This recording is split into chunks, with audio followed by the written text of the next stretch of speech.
doing, y'all? My name, you know my name. Let's get all the pleasantries out of the way. Right now, I'm supposed to be packing my bags, headed for Louisville, Kentucky, but I'm not. I'm shooting a collection update, just for funsies.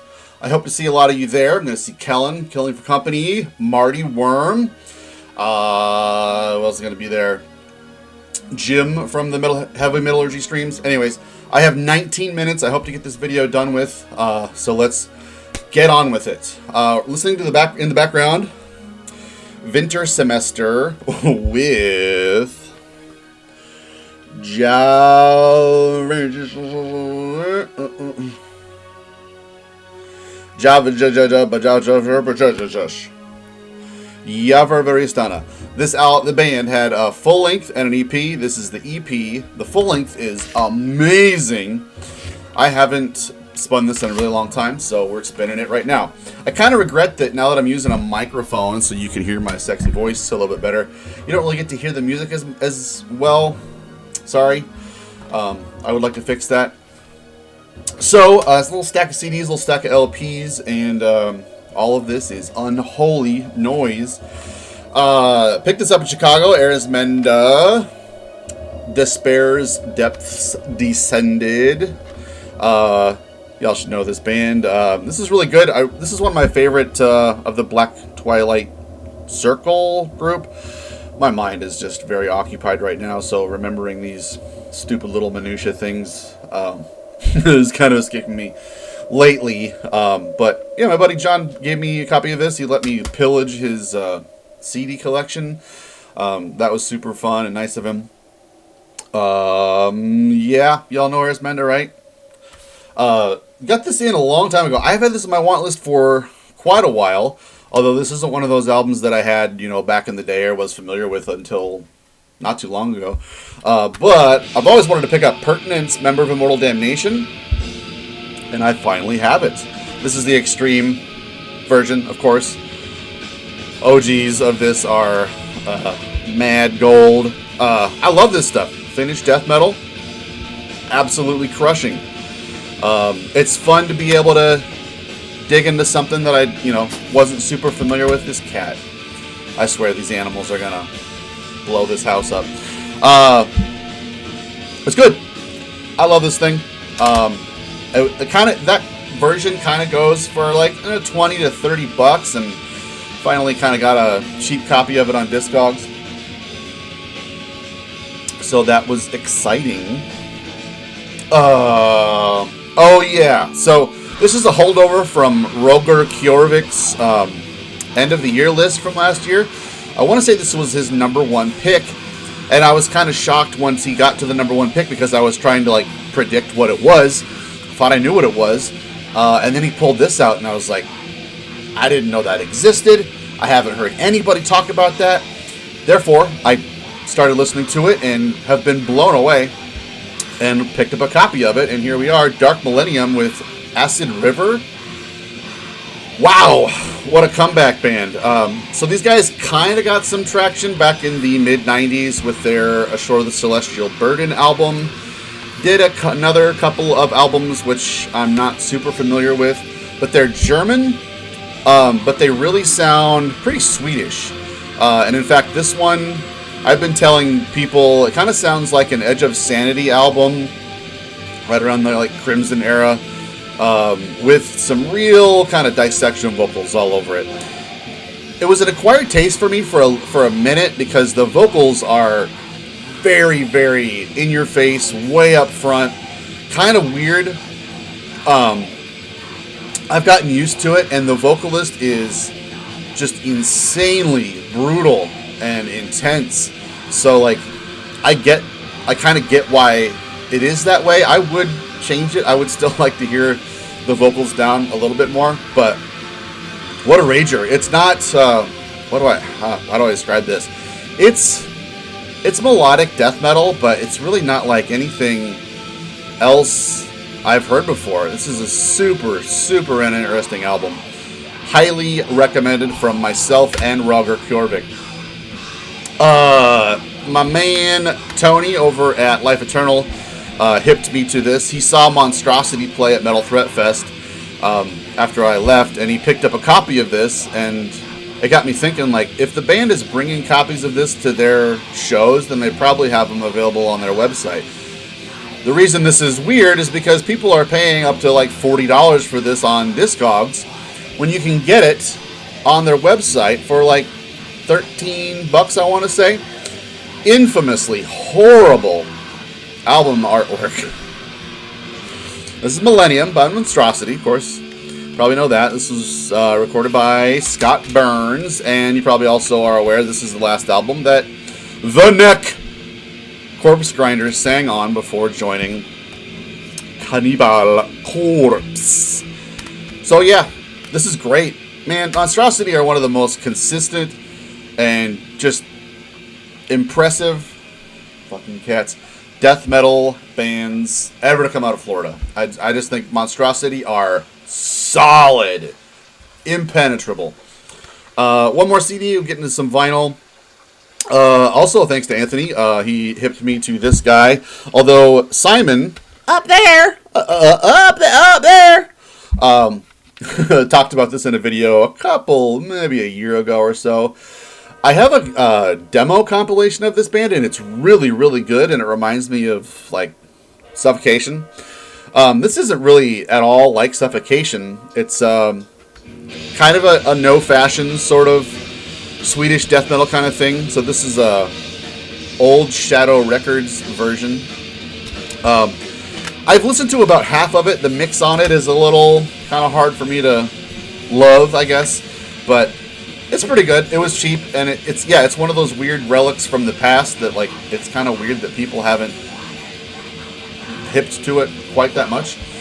I hope by now you've all seen my review of the new Dodheimsgard Black Medium Current. If you have not, I'm going to leave a link down below. Search for Heavy Metallurgy Dodheimsgard. But, wow. This is a whole new thing. This isn't just... Look at those guys. This isn't just a new Dodheimsgard album. This isn't just a weird black metal thing. I truly feel like this is a reinvention of what is possible in music. It's fascinating. I can't urge you enough, man. I wouldn't say that you really have to have a taste for this kind of thing to enjoy this. I would say really just jump right in and give it a listen. And of course it's challenging. Of course it's bizarre. But like I always say, I think the most rewarding albums are ones that you don't quite get at first. And then you kind of understand them more, consume them more, and just get more involved and more familiar with the album. I love that about this album. It is infinitely interesting and creative. I'm gonna stop there. I could go on. My review of it was 20 minutes long, and I could have kept going. Also, when I was in Chicago at Metal Threat Fest, I hung out with my buddy John. How you doing, John? And he played bass on this. So this is a band called Boreal, the Battle of Vosad. So this was a solo project. Recorded this album back in 2006, but he fleshed out the band with a full band and re-recorded the Battle of Vosad and released this on Nebula Artifact Day a year or two or three ago or so. Might still be able to pick up copies of this, otherwise it is on Bandcamp. This is really, really good. Kind of like a Dark Space, Wolves in the Throne Room kind of thing. It's really got a lot of like ambient passages where the black metal will kind of like fade you off into space, and you kind of won't really realize that you're just kind of like into the music so much. It's really, really an immersive listen. And it was just fun to have him kind of throw that album in my lap, and it's great. Really interesting. We're halfway through the EP and not quite done with the Godified. Picked this up at Metal. This is the only album that I picked up at Metal Threat Fest. I was kind of watching the wallet, but I have been wanting this for a really, really, really long time. Inhumation of Shreds. This is the complete recordings of Swedish death metal gods, Godified. They have kind of a stupid name, so I don't feel like a lot of people are hip to this band. And also, a lot of their early material, I think, is kind of not so great. But what I love about this is there was some unreleased material that they included on this double LP. I'm not sure if it's a full-length album or just like an EP. But it starts with side C, like the great stuff on here that I love. Side C.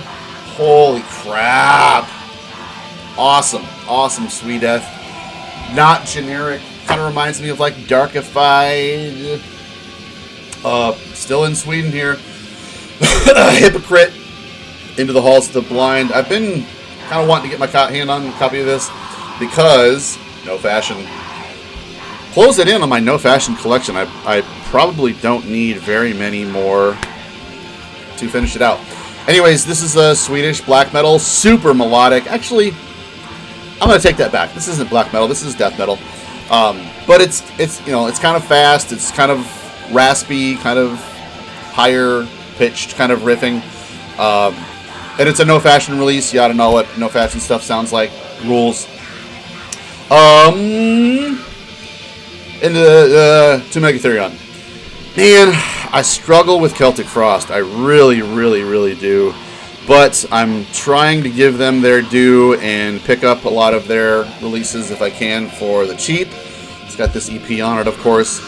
I'm just kind of starting to really understand how much my favorite bands were influenced by Celtic Frost. I mean, I know you hear that a lot, and they cover their music a lot, but just really understanding. I guess it was watching Vedbo and Zenda play, and they covered Mesmerized, second track from Into the Pandemonium, and it just kind of like I've been enjoying understanding Vedbo and Zenda as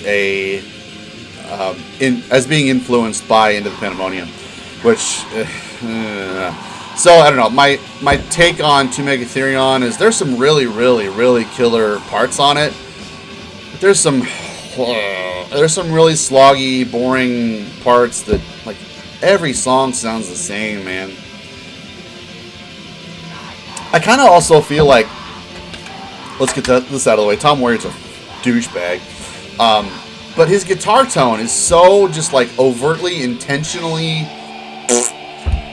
that it just feels like, why even try? Are you even trying to make this sound good? I don't know. He's got a weird, Picked up In Death We Meet, Derketa. This is another so I was just about to pay $25 for a copy of this on Discogs because it's kind of pricey on CD and LP. But I messaged the band on Facebook and they were like, "Yeah, we got copies, $10. Here you go." So I picked it up on their website, and it was great. And it came with 2 pencils, 2 Derketa pencils. This rules. I am really interested in starting a band, playing in a band that sounds kind of like this. Sludgy, brutal, slow American death metal. This is a re-recording, or maybe a remaster. I think this material was all written back in the 80s and never recorded until 2006. And then the band re-recorded it or remixed it, I can't remember. And released it this way. So, this is awesome. Derketa rules. I would really like to see them live someday. Next, picked up Svartsin with Andens Melancholy. So this might not be the Swedish Svartsin that you're thinking of, if you are. This is a Norwegian short-lived band who recorded this 10-inch. There may have been a demo also, but just these 4 tracks. Really interesting, kind of early 90s and mid-90s Norwegian doom. Haven't really listened to it a lot, but yeah.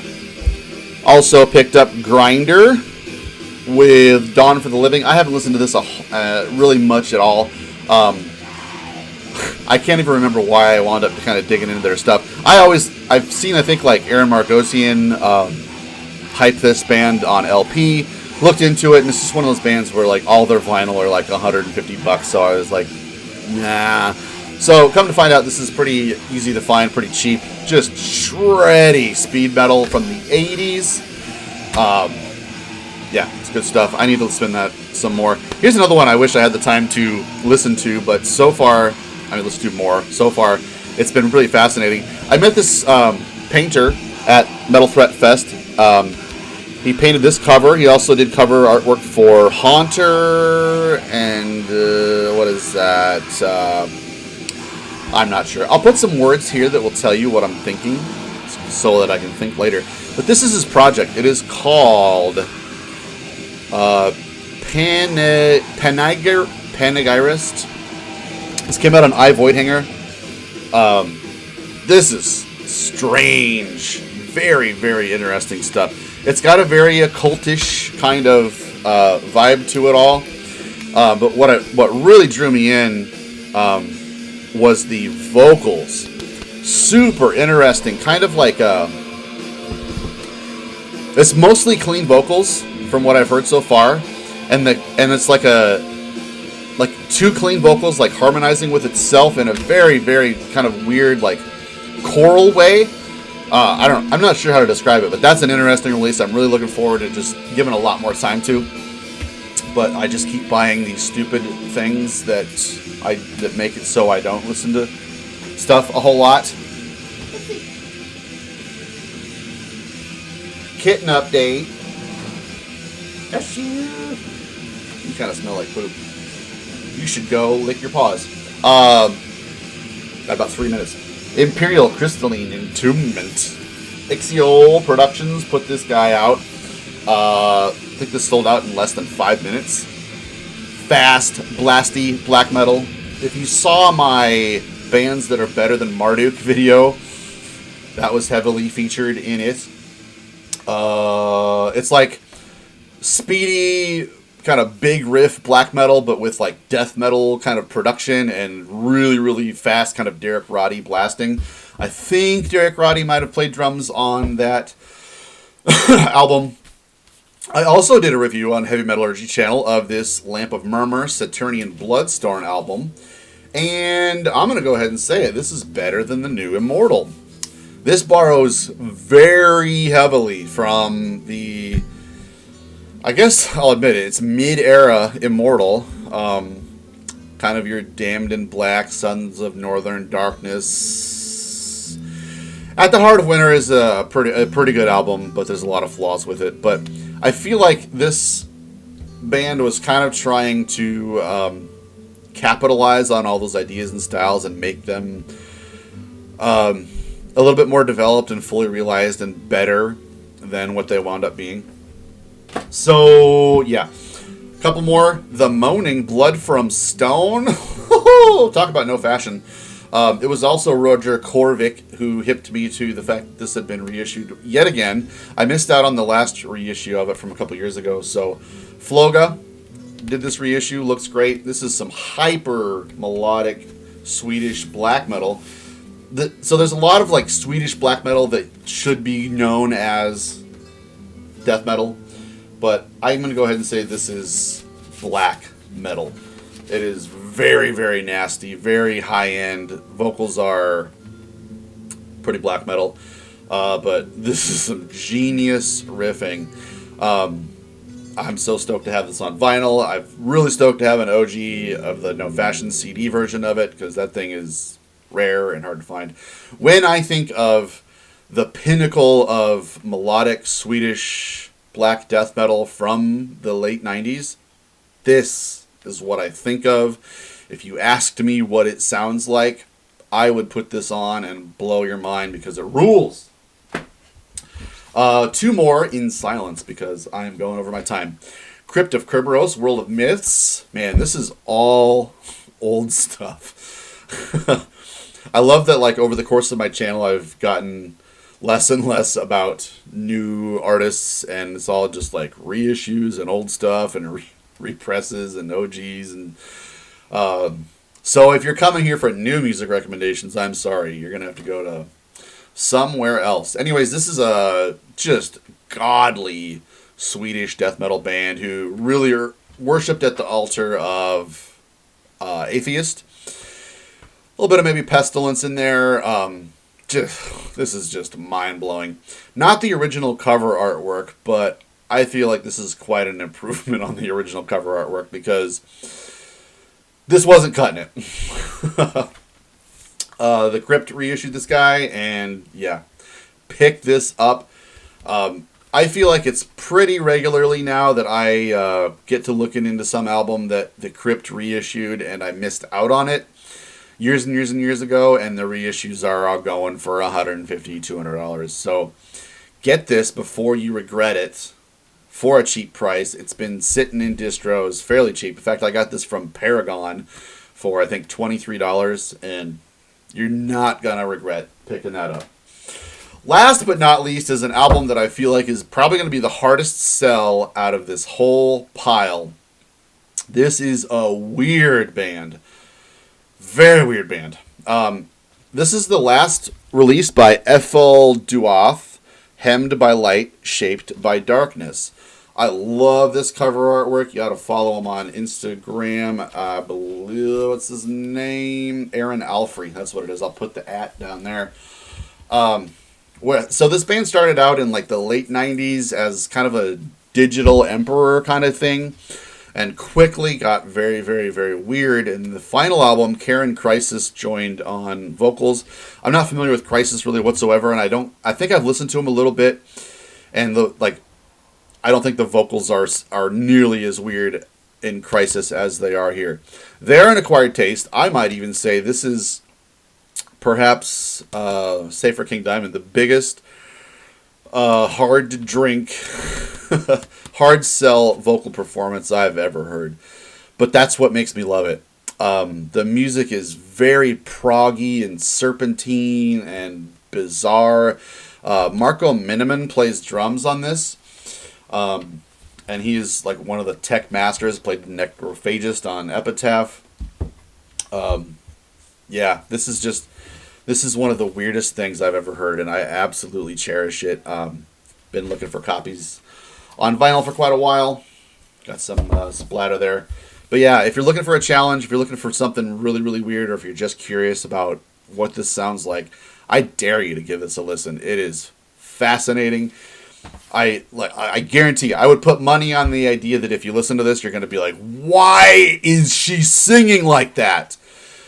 And I feel like that's exactly why she's singing like that. To make you... to repel you in the way that metal should. Yeah, fascinating release. Ethel Duoth, check that out. I need to drive into Louisville. I got a long road trip ahead of me. Cheers. Woohoo! That was a great video, and it was made possible mostly by me, but also thanks to the undying and kind support of my Patreon subscribers. Thank you all. I love you. If you are interested in being a part of my Patreon channel and supporting what I do, you are welcome to join at the URL below. It is only $6.66 per month, and you're going to love it. Thank you.